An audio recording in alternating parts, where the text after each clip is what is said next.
Hello, আসসালামু আলাইকুম। কেমন আছেন সবাই? আশা করি সবাই ভালো আছেন। আমিও আলহামদুলিল্লাহ আপনাদের দোয়ায় অনেক ভালো আছি। প্রতিদিনের মতো আজকেও আপনাদের মাঝে একটি নতুন ভিডিও নিয়ে আসলাম। আশা করি আপনাদের সবার ভালো লাগবে। আসলে আজকের টপিকটা খুবই দুঃখজনক। গতকাল রাতে আমার ২ টা ফ্রেন্ড ওরা সিলেট গিয়েছিল। একটা ফ্রেন্ডের সাথে ওর ফ্যামিলি ছিল, আরেকটা ফ্রেন্ড ছিল সিঙ্গেল।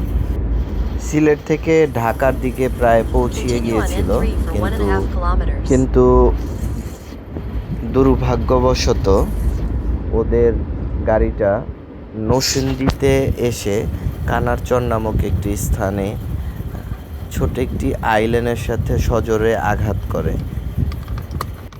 ওদের ভাষ্যমতে সেখানে ওরা কোনো আইল্যান্ড দেখতে পায় নাই। একটু কুয়াশা ছিল, যখনই ওরা আইল্যান্ডের কাছাকাছি চলে আসে সেই মুহূর্তে ওই কুয়াশাটা সরে যায় এবং ওরা আইল্যান্ডের সাথে আঘাতপ্রাপ্ত হয়।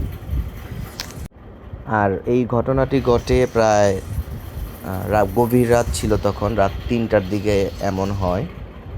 আর সেই মুহূর্তে আসলে ওদের কিছু করার ছিল না। রাস্তার পাশে কিছু স্থানীয় লোকজন তাদেরকে সহযোগিতা না করলে আসলে তাদের এই রাতের কোথায় থাকবে এইটাও খুব অনিশ্চিত ছিল।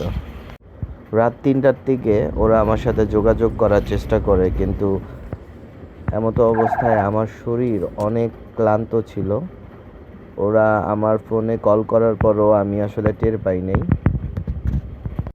সকালে উঠে ঘুম ভাঙার পরে ফোন দেখার সাথে সাথে দেখলাম ওরা আমার সাথে যোগাযোগ করার চেষ্টা করেছে। তৎক্ষণাৎ আমি ওদের সাথে যোগাযোগ করি এবং ঘটনা জানতে পারি। তো বিলম্ব না করে তখনই আমি ওদের সাথে দেখা করার জন্য রওনা দিই আমার এক ফ্রেন্ডকে নিয়ে। আসলে সত্যি কথা বলতে কি, ছোট আইল্যান্ড ঠিক আছে, বুঝতে পারলাম, কিন্তু ওইখানে সাইন দেওয়া উচিত ছিল যে রোড ডিভাইশন হয়ে গিয়েছে, এই টাইপের কোনো একটা সাইন দেওয়া দরকার ছিল। আসলে আমাদের বাংলাদেশের ট্রান্সপোর্ট সিস্টেম এত বাজে। আমার ফ্রেন্ডদের তো জাস্ট শুধু গাড়ি ক্ষতিগ্রস্ত হয়েছে। স্থানীয় লোকজনের সাথে কথা বলে আমরা ওইখানে যাওয়ার পরে জানতে পারি যে এইটাই সবচাইতে ছোটোখাটো অ্যাক্সিডেন্ট হয়।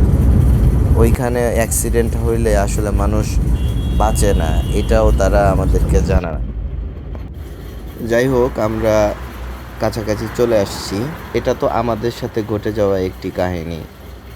বাংলাদেশের রোডে প্রত্যেক দিন কতজন করে লোক মারা যায়, আসলে এর কোনো সঠিক সংখ্যা আমরা জানি না।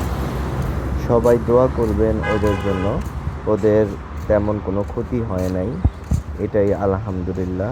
আর অবশ্যই সবাই রোডে চলবেন, দেখে শুনে গাড়ি চালাবেন এবং এরকম আপত্তিকর ঘটনা থেকে নিজেকে এড়িয়ে রাখবেন। আসসালামু আলাইকুম।